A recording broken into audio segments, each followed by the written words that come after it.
आज हम झारखंड के एक ऐसे जिले की पड़ताल कर रहे हैं। ये शुरू करते हैं बिल्कुल जमीन से। जब भी रामगढ़ का नाम आता है दिमाग में मतलब बड़ी बड़ी कोयला खदानें, विशाल फैक्ट्रियां और सेना की छावनी की तस्वीर बनती है। हाँ बिल्कुल। लेकिन मैंने सुना है कि ये जिला असल में बहुत छोटा है। यही तो सबसे हैरान करने वाली बात है। 12 सितंबर 2007 को जब इसे हजारीबाग से अलग करके बनाया गया तो ये झारखंड का सबसे छोटा जिला बना। सबसे छोटा? जी, इसका क्षेत्रफल सिर्फ 1,04,144 वर्ग किलोमीटर है। सिर्फ इतना सा? तो फिर सवाल वही है, इतनी सारी बड़ी बड़ी चीजें इतने छोटे से इलाके में कैसे सिमटी हुई हैं? इसका जवाब इसकी लोकेशन में छुपा है। ये छोटा जरूर है पर इसकी भौगोलिक स्थिति बहुत ही रणनीतिक है। अच्छा। आप सोचिए, इसके उत्तर में हजारीबाग है, दक्षिण में राजधानी रांची और पूरब में इसकी सीमा सीधे पश्चिम बंगाल के पुरुलिया जिले से लगती है। मतलब ये एक तरह का जंक्शन पॉइंट है। बिल्कुल।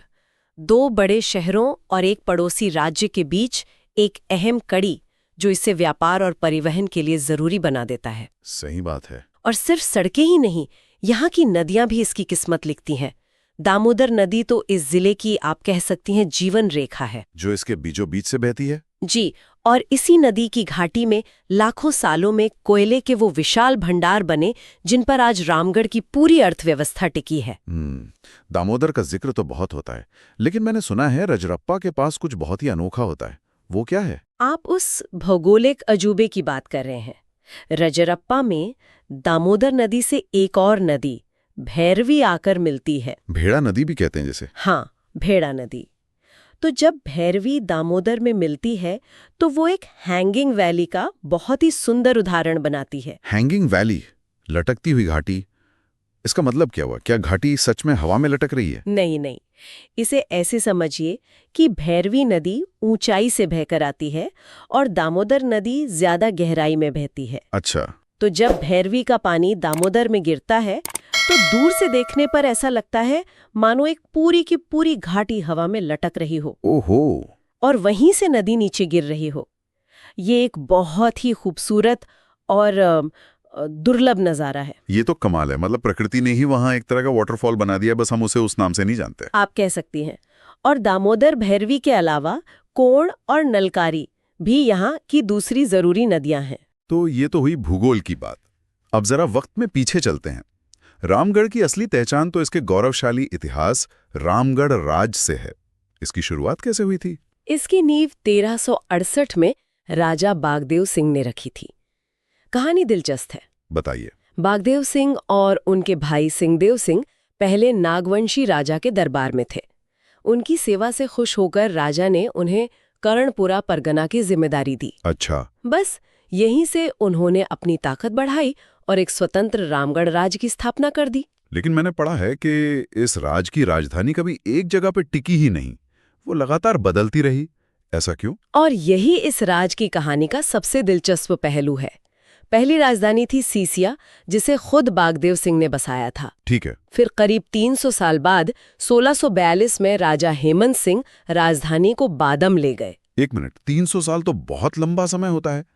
इतने वक्त तक सब ठीक था, तो फिर अचानक राजधानी बदलने की जरूरत क्यों पड़ी? क्योंकि हालात बदल रहे थे, मुगलों के हमले बढ़ने लगे थे और इसी वजह से 1670 में राजा दलेल सिंह ने एक और बड़ा फैसला लिया। क्या? उन्होंने राजधानी को बादम से हटाकर रामगढ़ में बसाया, जो दामोदर नदी के किनारे होने की वजह से ज्यादा सुरक्षित था। अच्छा, तो नदी एक प्राकृतिक किले का काम करती थी। बिल्कुल। तो ये सिर्फ राजधानियां नहीं थी, ये एक जीवित रहने की रणनीति थी। हर बदलाव दिखाता है कि ये क्षेत्र हमेशा से कितना अशांत रहा है। आपने बिल्कुल सही पकड़ा। ये दिखाता है कि रामगढ़ राज की असली ताकत किलों में नहीं, बल्कि अपनी जगह बदलने की क्षमता में थे। और ये भागदौड़ यही नहीं रुकी। 1772 आते आते अंग्रेजों से संघर्ष शुरू हो गया, तो राजा तेज सिंह राजधानी को इचाक ले गए।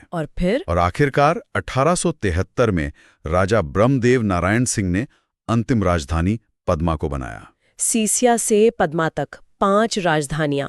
ऐसा लगता है जैसे पूरे रामगढ़ राज का इतिहास ही सुरक्षा की तलाश में एक जगह से दूसरी जगह जाते हुए बीता है। जी, और ये लड़ने की भावना सिर्फ राजाओं तक सीमित नहीं रही होगी। बिल्कुल नहीं। 1857 की क्रांति में रामगढ़ के 2 हीरो हमेशा याद रखे जाएंगे, शेख भिकारी और टिकतैत उमराव सिंह। हाँ, इनके बारे में सुना है। जब क्रांति की आग भड़की तो इन दोनों ने अपनी छोटी सी सेना के साथ अंग्रेजों को रांची पहुंचने से रोकने के लिए चुटुपालू घाटी में मोर्चाबंदी कर दी। ये तो सीधे सीधे ब्रिटिश साम्राज्य को चुनौती देना हुआ। फिर क्या हुआ? दुर्भाग्य से उन्हें धोखे से पकड़ लिया गया और 8 जनवरी 1858 को उसी चुटुपालू घाटी में एक बरगद के पेड़ से लटकाकर उन्हें फांसी दे दी गई। ओहो। आज भी उस घाटी को लाल की घाटी और उस पेड़ को फसियाही बर कहते हैं। वो पेड़ आज भी उस बलिदान की कहानी कहता है। और फिर वक्त आगे बढ़ा और रामगढ़ अचानक राष्ट्रीय राजनीति के केंद्र में आ गया। मैं 1940 के उस ऐतिहासिक कांग्रेस अधिवेशन की बात कर रही हूँ। जी हाँ, 1940 में भारतीय राष्ट्रीय कांग्रेस का 53वां अधिवेशन रामगढ़ के मझर नगर में हुआ। अध्यक्षता मौलाना अबुल कलाम आजाद ने की और उस समय दूसरा विश्व युद्ध चल रहा था। बिल्कुल। और इसी अधिवेशन में ये प्रस्ताव पास हुआ कि भारतीय इस युद्ध में अंग्रेजों का साथ नहीं देंगे। यह अंग्रेजों के लिए एक सीधी चुनौती थी। लेकिन उस समय आजादी की लड़ाई में भी अलग अलग विचार थे। कांग्रेस के इस रुख से हर कोई सहमत नहीं था, है ना? आपने बिल्कुल सही पकड़ा। और यही बात रामगढ़ को और भी ऐतिहासिक बना देती है। वो कैसे? जहां एक तरफ कांग्रेस का अधिवेशन चल रहा था, वहीं दूसरी तरफ नेताजी सुभाष चंद्र बोस ने रामगढ़ में ही अखिल भारतीय समझौता विरोधी सम्मेलन का आयोजन किया। मतलब एक ही शहर, एक ही वक्त पर देश के 2 सबसे बड़े नेता और 2 अलग अलग विचारधाराएं आमने सामने थीं। जी। आप सोच सकती हैं कि उस समय रामगढ़ में क्या माहौल रहा होगा। यह दिखाता है कि रामगढ़ उस दौर की राष्ट्रीय राजनीति का कितना बड़ा मंच बन चुका था। यह सिर्फ एक जिला नहीं बल्कि विचारों के टकराव का केंद्र था। ये सचमुच कमाल है कि कैसे रामगढ़ ने हमेशा एक रणनीतिक भूमिका निभाई है। क्या आज भी प्रशासन और राजनीति में इसकी कोई खास भूमिका दिखती है? आज का रामगढ़ जिला उत्तरी छोटा नागपुर प्रमंडल का हिस्सा है, जिसका हेडक्वार्टर हजारीबाग में है। ठीक है। प्रशासन के लिए इसे 6 प्रखंडों में बांटा गया है: रामगढ़, गोला, चितरपुर, पतरातू, मांडू और दुलमी। लेकिन इसकी एक और पहचान है जो इसे पूरे झारखंड में यूनिक बनाती है। कैंटोनमेंट बोर्ड, छावनी। बिल्कुल। अंग्रेजों ने इसे यहीं क्यों बनाया? फिर से वही बात, इसकी रणनीतिक लोकेशन। अंग्रेजों ने इसे बहुत पहले पहचान लिया था, इसीलिए 1941 में यहाँ छावनी की स्थापना की गई। और आज यहाँ भारतीय सेना के 2 बहुत अहम केंद्र हैं, सिख रेजिमेंटल सेंटर और पंजाब रेजिमेंटल सेंटर। इसी से जुड़ा एक बड़ा ही अनोखा किस्सा भी तो है, चीन और अमेरिका से जुड़ा हुआ। हाँ, वो द्वितीय विश्व युद्ध का एक भूला हुआ पन्ना है। युद्ध के दौरान अमेरिकी प्रशिक्षकों ने चीनी सैनिकों की एक्स-फोर्स को यहीं रामगढ़ में ट्रेनिंग दी थी। ट्रेनिंग क्यों? ताकि वो बर्मा में जापानियों से लड़ सकें। और युद्ध में मारे गए उन चीनी सैनिकों की कब्रगाह आज भी यहाँ मौजूद है, जिसे चाइना कब्रिस्तान के नाम से जाना जाता है। कमाल है, झारखंड के एक छोटे से जिले में विश्व इतिहास का ऐसा टुकड़ा छुपा हुआ है। अब अगर यहाँ की स्थानीय राजनीति की बात करें तो विधानसभा में रामगढ़ की क्या भूमिका है? रामगढ़ जिले में विधानसभा की 2 सीटें हैं, रामगढ़ और मांडू, और पूरा जिला हजारीबाग लोकसभा क्षेत्र के तहत आता है। और हाल के चुनावी नतीजे क्या बताते हैं? क्या यहाँ किसी एक पार्टी का दबदबा है? नतीजे बहुत दिलचस्प है। 2024 के विधानसभा चुनाव में रामगढ़ सीट से भारतीय राष्ट्रीय कांग्रेस की ममता देवी जीती। और मांडू से? जबकि मांडू सीट पर आसू पार्टी, जो एक क्षेत्रीय दल है, के निर्मल महतो ने जीत हासिल की। तो एक सीट राष्ट्रीय पार्टी को और दूसरी क्षेत्रीय पार्टी को। यह दिखाता है कि रामगढ़ के वोटर किसी एक लहर में नहीं बहते। बिल्कुल, वो स्थानीय मुद्दों और चेहरों को भी उतनी ही अहमियत देते हैं। यह एक मिले-जुले राजनीतिक समीकरण को दर्शाता है। सही है।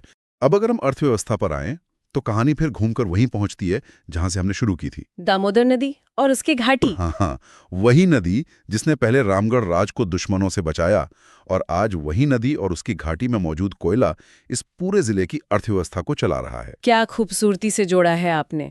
रामगढ़ की अर्थव्यवस्था की धुरी यहाँ के खनिज हैं, और सबसे ऊपर है उच्च गुणवत्ता का कोकिंग कोयला, जो स्टील बनाने के लिए बेहद जरूरी है। जी, यहाँ central coalfields limited (CCL), Tata steel जैसी बड़ी कंपनियां खनन करती हैं। कोयले के अलावा और क्या क्या निकलता है जमीन से? यहाँ चूना पत्थर लाइमस्टोन और फायर क्ले भी अच्छी खासी मात्रा में मिलता है। अच्छा। अब वो प्लांट तो इसका सबसे बड़ा उदाहरण है। बिल्कुल। Patratu super thermal power project, जिसे अब PVUNL कहते हैं, एनटीपीसी और झारखंड सरकार का एक जॉइंट वेंचर है। और अभी हाल ही में इसकी एक यूनिट शुरू भी हुई है। जी, 2024 में इसकी 800 मेगावाट की पहली यूनिट ने उत्पादन शुरू कर दिया है।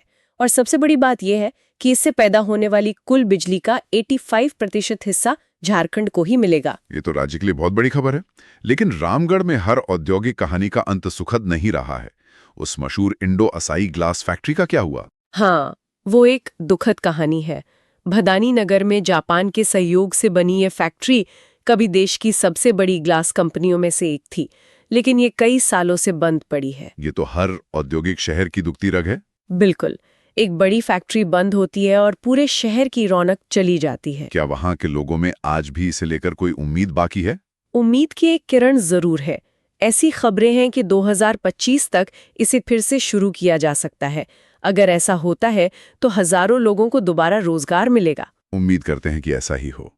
इन खदानों और कारखानों के धुएं से परे रामगढ़ की एक बहुत ही खूबसूरत और कलात्मक पहचान भी है। सोहराई खोवर चित्रकला। जी, यह इस इलाके की एक अनमोल सांस्कृतिक धरोहर है।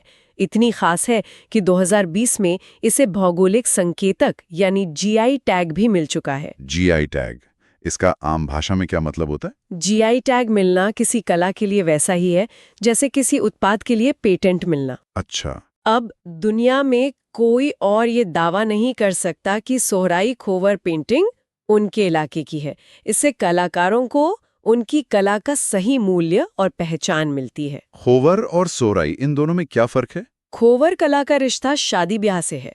खोवर का मतलब ही है दूल्हे का कमरा। इसमें दीवारों पर काली और सफेद मिट्टी की परतें चढ़ाकर कंघी जैसी चीज से काटकर डिजाइन बनाए जाते हैं। और सोहराई? वहीं सोहराई कला फसल कटाई के उत्सव पर बनाई जाती है। ये ज्यादा रंगीन होती है और इसमें पशु, पक्षी और प्रकृति के चित्र होते हैं। इतनी औद्योगिक जमीन पर क्या खेती के लिए भी कोई जगह है? ये सवाल बहुत वाजिब है। हाँ, गोला और दुर्मी जैसे प्रखंडों में खेती भी होती है। और इसी को बढ़ावा देने के लिए केंद्र सरकार की एक जिला एक उत्पाद योजना के तहत रामगढ़ के लिए पपीता को चुना गया है। पपीता? कोयले और कारखानों के बीच पपीता, ये तो थोड़ा अनोखा चुनाव लगता है। और यही इसके खूबसूरती है। मकसद ये है कि जिले में पपीते की खेती को बड़े पैमाने पर बढ़ावा दिया जाए। सिर्फ फल उगाना ही नहीं बल्कि उससे जुड़े छोटे छोटे उद्योग जैसे जूस या जैम बनाने वाली यूनिट्स को प्रोत्साहित किया जाए। बिल्कुल, इससे किसानों को फसल का बेहतर दाम मिलेगा और स्थानीय स्तर पर रोजगार भी बढ़ेगा। ये विकास का एक बिल्कुल अलग मॉडल है। और आखिर में अगर कोई इन सब कहानियों को सुनने के बाद रामगढ़ घूमना चाहे तो उन्हें कहाँ जाना चाहिए? सबसे पहले तो रजरप्पा मंदिर, ये देश के प्रसिद्ध शक्तिपीठों में से एक है। दामोदर और भैरवी नदी के संगम पर मां छिन्नमस्तिका की बिना सिर वाली मूर्ति है। और वो जगह जिसे झारखंड का स्विट्जरलैंड भी कहते हैं, पतरातू घाटी। नाम बड़े जरूर है, लेकिन जब आप वहां की घुमावदार सड़कों से गुजरते हैं और नीचे पतरातू डैम का नजारा देखते हैं तो ये नाम आपको सही लगने लगता है। वहाँ बोटिंग की भी सुविधा है। जी, और अगर इतिहास में रुचि है तो कैथा का शिव मंदिर जरूर देखना चाहिए। यह वही मंदिर है जिसे राजा दलील सिंह ने बनवाया था? जी, 17वीं सदी में। इसे एएसआई ने अपनी देखरेख में रखा है, मतलब ये एक नेशनल मॉन्यूमेंट है। और इसकी खासियत ये है कि इसमें आपको मुगल स्टाइल और पुराने भारतीय मंदिरों का एक गजब का मेल दिखेगा। तो ये थी रामगढ़ की कहानी। हमने देखा कि रामगढ़ की अर्थव्यवस्था लगभग पूरी तरह से कोयले पर निर्भर है। ऐसे में एक सवाल मन में आता है, और यह सवाल हम अपने श्रोताओं के लिए छोड़ रहे हैं। जब पूरी दुनिया स्वच्छ ऊर्जा, क्लीन एनर्जी की ओर बढ़ रही है, तब कोयले पर इस कदर निर्भर रामगढ़ का आर्थिक भविष्य कैसा होगा? ये जिला अपनी इस पहचान को बनाए रखते हुए विकास के कौन से नए रास्ते खोज सकता है? इस पर सोचना बहुत जरूरी है।